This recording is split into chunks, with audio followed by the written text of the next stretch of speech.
Oke, Shalom fam, Shalom semuanya. Ya, untuk PMK menginspirasi kali ini kita akan mewawancarai salah satu kakak alumni kita, Kak Lina. Ya, Kak Lina akan memberi beberapa mungkin motivasi yang bisa menginspirasi teman-teman semua, mungkin berbagi pengalaman sama teman-teman semua.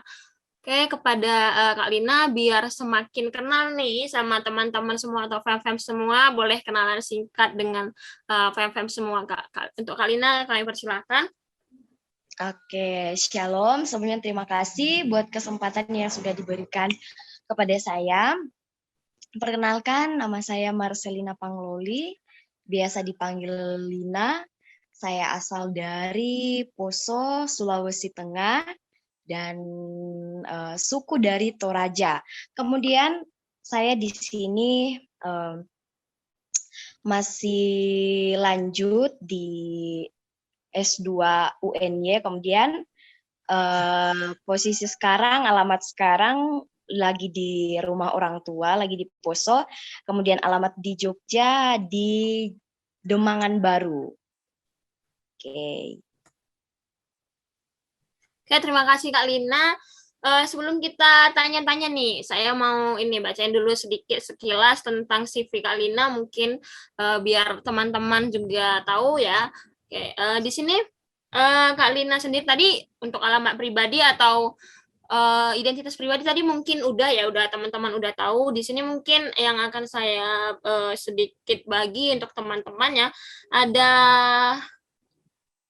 untuk pengalaman organisasi ya, Kak Lina sendiri di sini pernah mengikuti Himpunan Mahasiswa Pendidikan Kepelatihan Olahraga Hima PKO angkatan 2000 tahun 2018 sampai dengan 2020 sebagai bendahara. Ya, Terus setelah itu pernah juga ya mengikuti organisasi atau aktif di organisasi Persekutuan Mahasiswa Kristen Universitas Negeri Yogyakarta sebagai pengurus fakultas itu tahun 2019. ya. Untuk latar belakang pendidikan ya di sini Kak Lina itu TK Immanuela Taripa tahun 2004 sampai dengan 2005. Mungkin ini di Sulawesi ya, Kak? Ya, itu di Sulawesi. Sama SD-nya juga SD Negeri 1 Pamona Timur 2005 sampai dengan 2011, SMP-nya SMP Negeri 1 Pamona Timur 2011 sampai dengan 2014, SMA-nya SMA Negeri Olahraga Tadulako 2014-2017. Dan perguruan tinggi yang sudah selesai sampai saat ini tuh Universitas Negeri Yogyakarta, Fakultas Ilmu Keolahragaan, Prodi Pendidikan Kepelatihan Olahraga S1 2017 sampai dengan 2021. Oke, di sini juga ada beberapa prestasi yang pasti sebenarnya mungkin lebih banyak nanti yang akan aku bacakan, tapi di sini hanya beberapa saja ya. Dari prestasi yang pernah Kak Lina raih selama kuliah nih di UNY, itu pertama ada juara 1 bulu tangkis ganda putri antara Fakultas UNY, yang kedua ada juara 1 tunggal putri PMK se-Universitas Jogja, dan yang ketiga itu ada juara 2 senam kreasi antar 3 universitas fakultas ilmu keolahragaan, dan yang keempat juara 1 senam kreasi tingkat nasional Gorontalo. Mungkin masih banyak lagi prestasi yang lain Kak yang mungkin tidak kita sebutkan juga dan mungkin tidak dibagi oleh Kak Lina. Mungkin masih banyak buat teman-teman nanti yang masih penasaran apa saja prestasi Kak Lina, mungkin bisa hubungi Kak Lina secara pribadi. Oke, saya rasa cukup segitu untuk pembacaan CV Kak Lina dan perkenalan singkat untuk Kak Lina. Untuk lebih jelasnya nanti mungkin bisa kontak Kak Lina secara pribadi. Oke Kak Lina, di sini aku juga mau tanya-tanya nih sama Kak Lina, kan Kak Lina tuh ada ngikuti kegiatan kampus, aktif organisasi, tapi mengikuti beberapa perlombaan, mungkin bukan hanya 4 tadi ya, banyak perlombaan yang Kak Lina ikuti. Nah, aku mau tanya dulu, di tengah kesibukan Kak Lina, di tengah kegiatan kampus yang padat, terus kegiatan organisasi yang padat, apa sih sebenarnya motivasi Kak Lina itu bisa ada niat atau ingin sekali gitu ikut ke perlombaan atau kegiatan-kegiatannya perlombaan seperti tadi di fakultas atau di universitas gitu. Kira-kira motivasi Kak Lina untuk ikut itu apa sih Kak gitu? Oke. Motivasi saya salah satunya kemarin yang ikut kejuaraan itu, salah satunya kemarin ada dari PMK ini apa namanya, kontribusi saya terhadap PMK seperti apa gitu. Kemudian saya mewakili dari PMK UNY untuk mewakili bermain bulu tangkis se-PMK yang ada di Jogja kemarin kalau tidak salah itu. Jadi salah satunya kontribusi terhadap PMK itu sendiri. Oke, memang padat jadwal kuliah, tapi puji Tuhan masih bisa diimbangi karena kemarin di perkuliahan juga dekat dengan lapangan, jadi setelah kuliah masih sempatkan untuk bisa latihan sebentar, kemudian baru balik. Seperti jadi bisa membagi waktu. Oke. Selain pertandingan di kalangan PMK UNY, di lingkungan PMK UNY ini kan Kak Lina juga ikut beberapa pertandingan di lingkungan kampus nih Kak, mewakili kampus gitu. Kalau misalkan itu motivasi Kak Lina sendiri gitu untuk ikut kegiatan lomba di kampus gitu apa Kak? Oke, motivasi saya ikut kegiatan itu mungkin memang hobi juga bermain bulu tangkis, dulunya hobi juga bermain bulu tangkis. Kemudian ada juga lomba senam karena memang saya dari kepelatihan olahraga, kemudian cabang olahraganya senam. Jadi kalau senam itu sendiri ada juga nilai plusnya kalau misalnya kita mengikuti seperti itu. Jadi tidak selain di akademik, saya dapat nilai plusnya dari misalnya mengikuti lomba dan kegiatan tersebut seperti itu. Oke Kak, selain motivasi kan mungkin pasti banyak juga tantangan yang Kak Lina hadapi ya, mengikuti beberapa perlombaan. Mungkin itu tantangan baik dari diri sendiri ataupun dari luar gitu. Kira-kira menurut Kak Lina tantangan apa sih yang sering menghambat Kak Lina gitu dalam mengikuti perlombaan atau apa gitu Kak?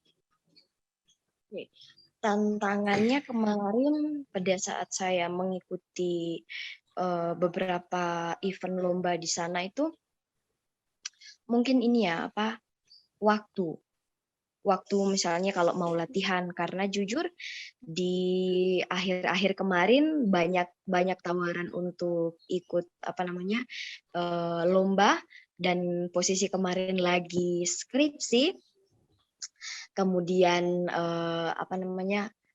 tetapi di situ pada saat mau mengikuti latihan, saya sekalian juga bimbingan dengan dosen seperti itu. Jadi sekalian latihan, sekalian bimbingan, karena itu kemarin waktu-waktu terakhir semester terakhir kemarin di sana.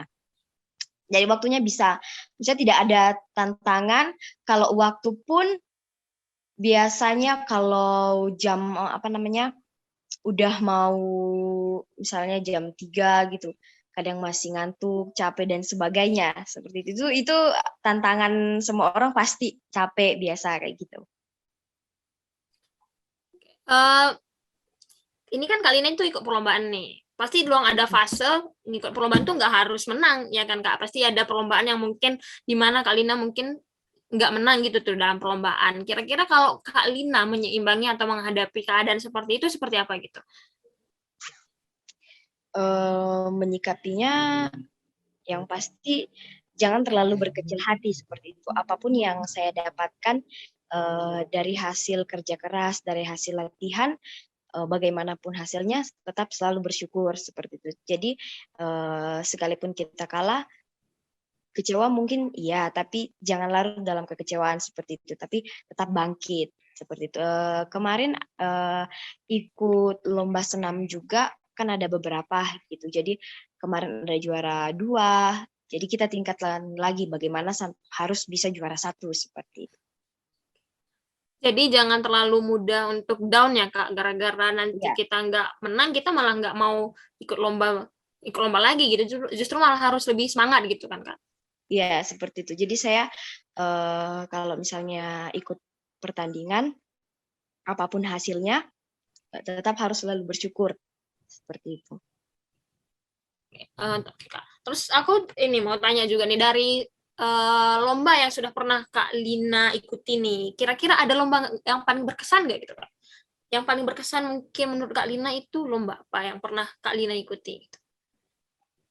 Lomba yang paling berkesan Yang paling Kak Lina ingat mungkin sampai sekarang gitu. Oke, yang paling saya ingat mungkin apa ya? Oke, mungkin ini apa namanya pas mendapat juara 1 mewakili PMK UNY. Karena di situ saya main tunggal Oh iya, sendiri, jadi benar-benar apa namanya? Saya sendiri bukan ganda, kemudian supporter waktu itu datang langsung dari teman-teman PMK yang supporter di sana. Kemudian lumayan meriah juga pas di akhir final itu. Jadi itu yang membuat saya, kemudian dari situ saya bisa mendapat prestasi mahasiswa. Wow, oke oke oke. Jadi tercatat jadi mahasiswa berprestasi gitu ya, Kak? Ya benar, dari saya mendapat juara 1 mewakili PMK UNY. Oke, itu yang berkesan buat saya selama di perkuliahan kemarin. Oke, jadi sebenarnya orang-orang di sekitar kita itu berpengaruh ya, Kak, jadi support system atau pengaruh untuk kita melakukan segala sesuatunya gitu ya, Kak? Ya, jadi misalnya nih teman-teman di PMK, misalnya ada temannya yang ikut lomba, ayo di-support, datang gitu, memeriahkan. Karena semangat dari dirinya ditambah semangat dari teman-teman yang ada pada saat itu malah lebih membuat dia lebih semangat seperti itu. Itu yang saya rasakan kemarin. Kak Lina sendiri kan udah ikut beberapa lomba ya, Kak. Dan itu nggak cuma satu, banyak gitu. Pasti ada beberapa pengalaman yang mungkin Kak Lina pelajari atau dapatkan dari beberapa lomba atau ya kegiatan lomba, event-event lomba yang udah Kak Lina ikuti. Kira-kira pengalaman apa sih yang sudah Kak Lina dapatin dari kegiatan atau event-event lomba yang sudah Kak Lina ikuti gitu? Seperti apa Kak kira-kira? Satu apa namanya yang gimana tadi yang akhir itu? Pengalaman, kira-kira pengalaman apa yang sudah Kak Lina peroleh selama mengikuti event lomba dari mungkin lomba pertama yang Kak Lina ikuti sampai dengan lomba terakhir yang pernah Kak Lina ikuti gitu. Pengalaman gimananya dulu ini? Mungkin pengalaman yang berkesan menurut Kak Lina, terus mungkin ya pengalaman yang paling Pengaruh berkesan lah. tadi ya, pengaruh. Pengalaman Kak, pengalaman apa sih yang paling menurut Kak Lina paling berkesan gitu, yang bisa Kak Lina pelajari dari setiap event-event yang sudah Kak Lina Oke. ikuti gitu. Nah, yang saya bisa pelajari dari setiap event yang saya ikuti, satu, bagaimana kita bermain dengan apa namanya, tidak ada kecurangan seperti itu. Memang real, kita latihan, kemudian kita tanding, tidak ada unsur misalnya, baik itu dalam senam ya, misalnya, oh dia anak UN-nya, kemudian yang ikut misalnya yang nilai itu dosen dari UN-nya, tidak ada seperti itu. Jadi memang real, tidak ada apa namanya, apa sih biasanya, pokoknya real gitu, lombanya tidak ada yang oh ini udah kayak gini kayak gitu, seperti itu tidak ada. Kemudian kalau di bulu tangkis itu sendiri kan pasti dia ini ya poin ya, emang benar-benar kita sendiri yang apa, yang bermain gitu. Kemudian pengalaman yang saya dapatkan juga selama ikut apa namanya ini pertandingan, harus memanage waktu dengan benar-benar, waktunya latihan, kemudian kalau di senam itu sendiri bagaimana kita tidak egois dengan teman-teman seperti itu. Karena kalau senam kan kita pasti membuat satu rangkaian seperti itu. Jadi kemudian harus kompak juga, kekompakan di sana itu pasti ada dalam satu tim seperti itu. Kemudian sabar juga menghadapi apa namanya teman-teman yang emang udah misalnya dia satu tim dengan kita, walaupun mungkin ada sifatnya yang misalnya kayak dia ini susah banget diajak latihan dan sebagainya gitu. Bagaimana mau dapat juara kalau teman-temannya yang lain tidak mengikuti seperti itu. Jadi sabar, kemudian konsisten, itu banyak yang saya dapatkan seperti itu. Oke, berarti ya memang harus banyak yang harus kita pelajari ya Kak. Kalau mau ikut lomba banyak yang harus kita ubah dari diri kita sendiri mungkin ya Kak. Biar bisa ya kalau misalkan tadi seperti yang Kak Lina bilang, kalau misalkan perlombaannya itu nanti perlombaan kelompok, kita harus bisa ngontrol diri sendiri ya kan Kak. Karena nggak cuma kita sendiri nanti dalam perlombaan itu gitu. Menurut Kak Lina sendiri, kan tadi Kak Lina nih sibuk ada banyak dan itu merupakan salah satu tantangan juga nih menurut Kak Lina. Tadi kan masalah waktu ya kira-kira. Dan itu bukan hanya masalah, mungkin bukan hanya masalah Kak Lina ya, masih banyak kita, baik itu saya sendiri maupun teman-teman yang mungkin masih menghadapi kesulitan dalam memanajemen waktu gitu. Kalau Kak Lina sendiri, ya mungkin sibuk kuliah, tadi sibuk organisasi dan sebagainya, sibuk apalagi di semester-semester akhir tuh yang lagi padat-padatnya sekali gitu ya kan Kak. Apalagi itu semester 7 ke 8, wah itu disitulah semua gitu. Kak Lina sendiri tuh manage waktunya tuh gimana gitu Kak? Bisa ikut lomba, bisa ikut ini gitu. Oke, oke, sebelumnya mungkin saya mau cerita sedikit pengalaman ya selama saya kuliah kemarin di Jogja. Jujur itu awal-awal pas masuk di perkuliahan memang saya aktif juga di gereja, kemudian aktif juga di PMK, kemudian di organisasi Hima juga aktif. Pokoknya banyaklah yang saya ikuti gitu. Jadi awal-awal sebelum mau masuk itu kan memang saya harus saya mau ikut ini gitu supaya saya banyak teman, kemudian banyak kenalan seperti itu. Nah, kemudian pada satu hari emang itu padat banget jadwal. Ini saya mau pelayanan di gereja, ini saya mau rapat di Hima, kemudian ada kegiatan di PMK.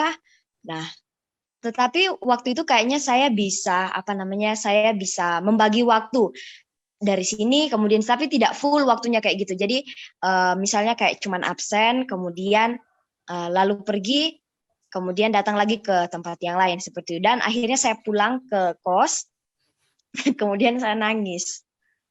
Pernah sampai segitunya ya Kak, karena sudah nggak tahu harus kemana lagi gitu ya. Ya. Nah, kemudian saya nangis karena saking capeknya. Terus saya bilang, ya Tuhan, kenapa sampai waktuku sibuk banget gitu. Tidak ada waktu buat saya di kos. Misalnya kan saya salah satu bisa bukan bisa tapi suka memasak seperti itu. Iya Kak. Nah, jadi itu kayak tidak ada quality time buat saya misalnya mau masak, kemudian misalnya kalau di kos kan rapi-rapikan kos dan sebagainya gitu. Saya sampai nangis di kaca, saya bilang gini, ya Tuhan, kenapa saya begini, waktu saya kok kebuang di luar gitu, saya nggak ada waktu buat di kos, buat masak apa dan sebagainya gitu, saya sampai nangis. Tapi setelah itu saya bisa jalani, oh ternyata kemudian saya bawa juga ke Tuhan toh. Saya kasih tahu Tuhan pergumulan saya, kemudian saya sedikit demi sedikit membagi waktu dengan benar seperti itu antara perkuliahan, kemudian misalnya kan saya juga setelah kuliah pasti saya pulang gitu mandi dan sebagainya. Jadi misalnya kalau kuliah sampai jam 5 misalnya, kemudian ada kegiatan, saya belum balik lagi ke kos, jadi saya masih stay di sana gitu, biar nggak bolak-balik seperti itu. Jadi memanfaatkan waktunya seperti itu. Oke, itu awal-awal sih kemarin dengan waktu saya yang habis di luar, kemudian tidak ada waktu untuk saya di kos seperti itu, mau masak dan sebagainya. Oke, kemudian memanage waktu, kemarin kan banyak kegiatan, kemudian ikut lomba dan sebagainya. Oke, cara saya kemarin itu, misalnya kalau dari gereja emang sudah atur waktunya. Oke, hari ini saya bisa, seperti itu. Kemudian kalau di Hima, karena saya jadi bendahara, setiap apapun itu misalnya ini jadwal saya mau latih, kemudian saya ada rapat, mungkin saya langsung bisa minta izin. Seperti itu. Saya minta izin dulu, kemudian kalau misalnya saya mendahulukan apa yang memang waktu itu yang penting. gitu. Kalau misalnya latihan, misalnya waktu untuk latihan masih beberapa minggu ke depan, kemudian di organisasi ada yang jauh lebih penting, misalnya rapat yang dihadiri oleh dosen dan sebagainya. Nah, itu saya bisa sempatkan seperti itu. Berarti intinya skala prioritas ya, Kak? Yang mana Iya, lebih penting dan yang yang mana mana paling lebih urgent. penting. Seperti itu. Berarti Kak Lina sistem untuk ngatur waktunya seperti itu ya, Kak. Dari skala prioritas yang mana lebih penting, yang itu didahulukan terlebih dahulu. Iya, yang mana yang lebih penting. Pokoknya saya tanya dulu gitu. Ini gimana? Saya harus hadir nggak? Seperti itu. Oke. Pernah nggak sih Kak ngerasa menyesal pernah mengikuti semua itu gitu, kesibukan-kesibukan itu gitu, buat Kak Oke. Lina sendiri gitu? Jujur saya tidak pernah saya tidak pernah menyesal apa yang saya telah ikuti, apa yang saya sudah ambil, karena kalau sekarang dipikir-pikir, misalnya saya dulu tidak punya organisasi di kampus, apa yang menjadi kenangan saya gitu. Apa yang saya mau bagikan misalnya nanti ke keturunan saya besoknya, seperti itu. Saya tidak punya pengalaman apa-apa kalau saya tidak mengikuti kegiatan, karena yang paling berpengaruh sekali yaitu pada saat di perkuliahan. Oke, mungkin nih dari Kak Lina sendiri, ada nggak sih Kak Lina mau nyampein kayak tips atau trik buat teman-teman nantinya yang supaya bisa menjadi orang yang bisa berprestasi gitu, atau bisa mengikuti suatu perlombaan atau apa gitu, mungkin ada tips dan trik yang mungkin Kak Lina pegang sampai saat ini atau yang bisa Kak Lina bagikan juga ke teman-teman gitu, ke saya dan juga teman-teman yang lain nanti. Oke. Kalau tips itu apa ya? Oke, satu yang semua orang kan pasti ada hobi, seperti baik itu di kesenian, baik itu di olahraga. Nah, satu yang kalau saya harus kita senangi dulu. Oke, harus kita senangi dulu, kemudian kita ikuti, tidak ada paksaan, seperti itu. Kemudian kalau kita misalnya sudah mengikuti misalnya di PMK, kemudian organisasi yang lain, itu memang harus totalitas kita harus berikan yang terbaik gitu. Ya walaupun kemarin saya dalam dalam organisasi mungkin dibilang jauh dari kata sempurna gitu, tapi bagaimana sudah bisa memberikan apa yang sudah saya bisa berikan gitu. Oke, berarti intinya sukai apa yang ingin kamu lakukan, kerjakan dengan totalitas ya Kak, berarti. Itu sih intinya ya, kalau untuk mau berprestasi seperti itu ya kan Kak. Oke, tadi kita sudah tanya-tanya nih terkait prestasi Kak Lina selama perkuliahan, sampai dengan selesai S1 ya. Mungkin nanti kita doakan untuk selanjutnya mungkin Kak Lina masih mau mengikuti hal-hal atau perlombaan, event-event perlombaan lagi yang bisa menambah prestasi Kak Lina lagi, mungkin di bidang yang Kak Lina sukai. Oke, di sini kami juga mau tanya-tanya nih sama Kak Lina. Kan Kak Lina baru lulus nih, baru banget, masih baru tahun 2021. Nah, terus Kak Lina bisa memutuskan tadi lanjut S2 langsung setelah lulus. Padahal itu kalau menurut saya sendiri itu masih banyak sekali pertimbangan, apalagi yang dia masih fresh grade gitu ya, masih banyak pertimbangan untuk bisa lanjut atau apa gitu. Bagaimana sih Kak Lina bisa langsung memutuskan apa sih yang melatar belakangi gitu, sehingga Kak Lina dengan matang memutuskan setelah lulus lanjut S2. Karena kan itu merupakan pergumulan untuk yang fresh grade, yang baru lulus gitu Kak menurutku. Itu kan Kak Lina bisa matang, sambil kerja lagi, sambil lanjut S2 lagi, itu pertimbangannya apa sih Kak gitu? Oke.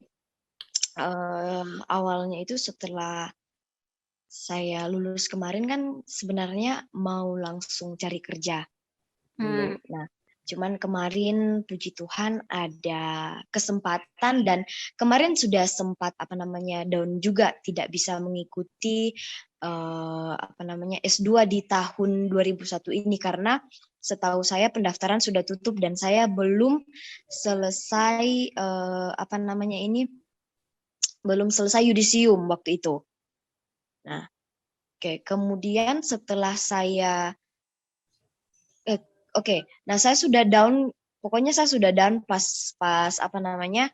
kemarin setelah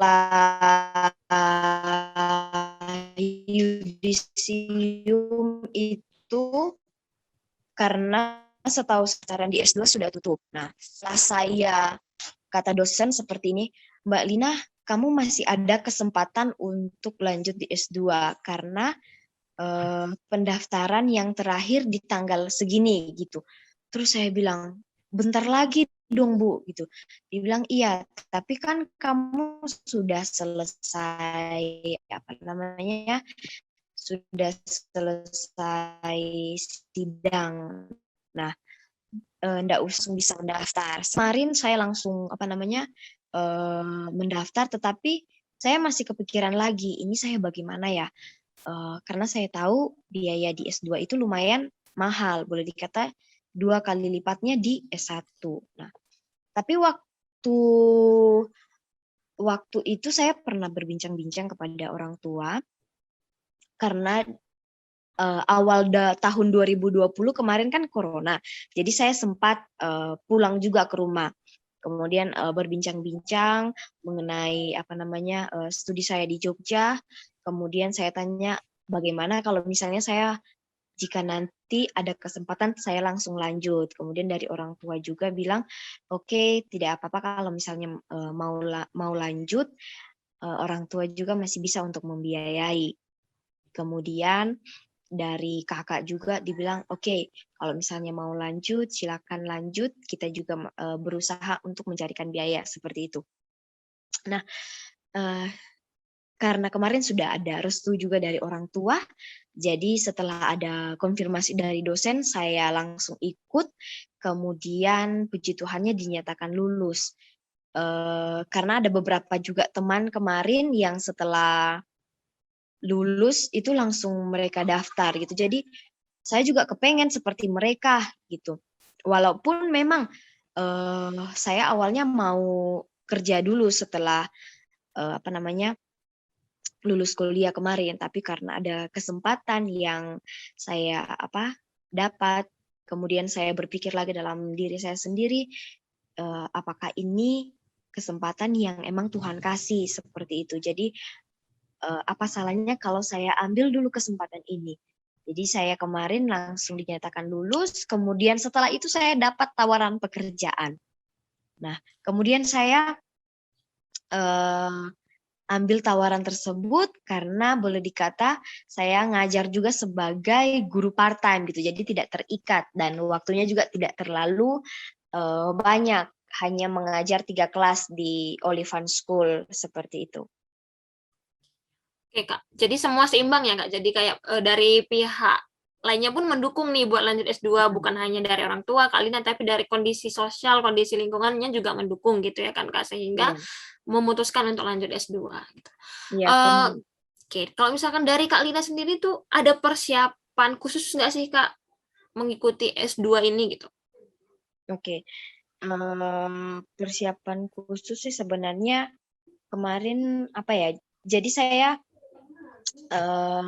kemarin yang saya ingat kata mama gini, bisa kamu lanjut S2, soalnya misalnya kalau di S1 juga sudah banyak boleh dikata sudah banyak juga saingan di S1, kemudian sayang gitu kalau ngajar di sekolah muridnya lebih besar daripada kamu gitu katanya. Terus kalau misalnya kalau Tuhan izinkan bisa jadi dosen, ya mungkin anak-anaknya bisa lebih sedikit takut dengan dosennya seperti itu. Jadi saya bilang, oh ya sudah, kalau misalnya dari orang tua mendukung, saya lanjut seperti itu. kalau misalkan Kak Lina sendiri nih, kalau sekarang ada kendala nggak sih Kak Lina tuh sambil S2 nih, sambil kerja lagi, terus Oke. ya itu sih Kak. Ya, sekarang ada kendala yang saya rasakan, Emia. Karena apa namanya, jujur ya di dunia kerja sekarang mengajar memang beda dengan kita yang kuliah gitu. Jadi yang kuliah mungkin ada tugas baru kita buat tugas dan sebagainya, ada tugas dari dosen baru kita buat. Tapi kalau di kerja mau tidak mau kamu harus entah 2 hari sekali atau setiap hari misalnya ngajar seperti itu, kemudian evaluasi tugas-tugas anak-anak, kemudian evaluasi bagaimana hari ini mengajar seperti itu, karena sistem mengajarnya di sana. Karena saya juga tidak mau memberikan ya itu yang saya bilang tadi, kalau kita mengambil sesuatu emang harus konsisten seperti itu. Nah, saya sekarang diperhadapkan oleh 2 yang terpenting, satu di kuliah, kemudian satu mengajar gitu. Tetapi mungkin di perkuliahan di semester lain atau ada semester pendek nanti mungkin saya bisa ambil. Tapi kalau di dunia kerja ini belum bisa. Kemudian saya masih dalam status kontrak gitu, kontrak kerja. Jadi ada yang saya korbankan. Jadi kuliah saya korbankan beberapa mata kuliah gitu. Jadi saya sebagian saja mengikuti. Oke, jadi nanti semester selanjutnya baru saya sambung lagi gitu. Jadi saya fokusnya ke mengajar, hanya 3 mata kuliah di S2 yang saya ikuti seperti itu, karena kan ada mata kuliah di sana, jadi saya ambil 3 gitu. Kemudian saya ngajar, karena di Olivan itu sendiri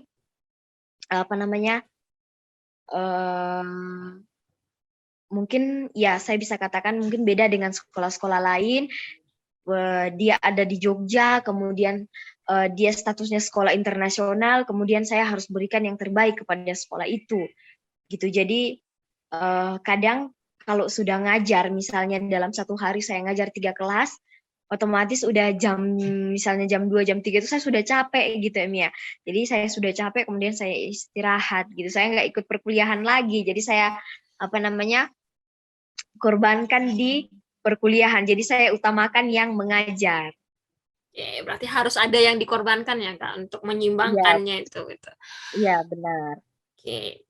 Oke Kak Lin, aku juga penasaran nih, mungkin teman-teman juga penasaran. Ada nggak sih Kak orang atau siapapun atau apapun itu yang mungkin jadi support sistem Kakak sampai pencapaiannya di pencapaiannya sampai saat ini gitu.